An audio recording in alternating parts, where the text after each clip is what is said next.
भेटून यावं मामाला आणि आपल्या मी तुला कितीदा सांगितलंय की मला तुझा आत्मा बोलणं अजिबात आवडत नाही म्हणून. आणि हे बघ, माझे हे स्वप्न पाहणं बंद कर. ए काय काय आवडत नाही का तुला? काय आवडत नाही? अरे एवढ्या तेवढ्या छातीच्या गबूत तरुण आवडत नाही तुला? आठव ते बालपणाचे दिवस आठव.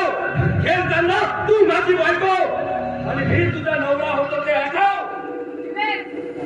बहुला बाहुलीच्या खेळावर माझा विश्वास नाहीये. ना कधी मी तुझ्यावर प्रेम केलंय ना कधी करणार.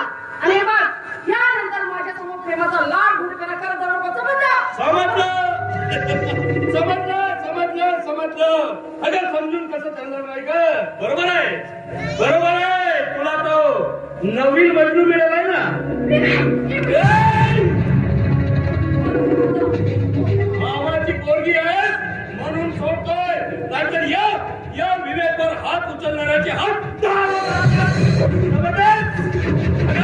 या शीतल इंडस्ट्रीची व्हावी म्हणून मी दिवस रात्र मदत केली आहे. काम लागले आणि त्या कंपनीची मालकीन जर का माझी झाली नाही ना, कसम पैदा करणे वाले के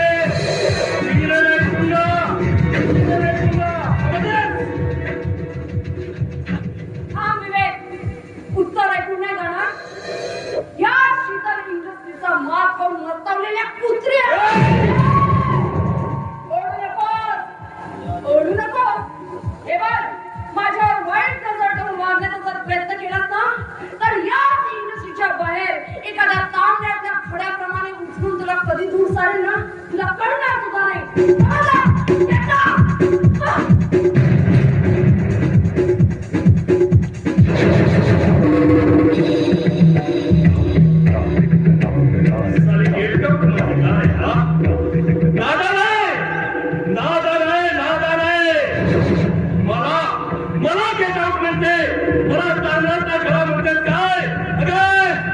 शीतल हा विवेकानंद म्हणजे तुझा अंधारातला खळा नसून अख्खा दगड आहे. दगड हा दगड तुझ्या आयुष्यात शिरलाय.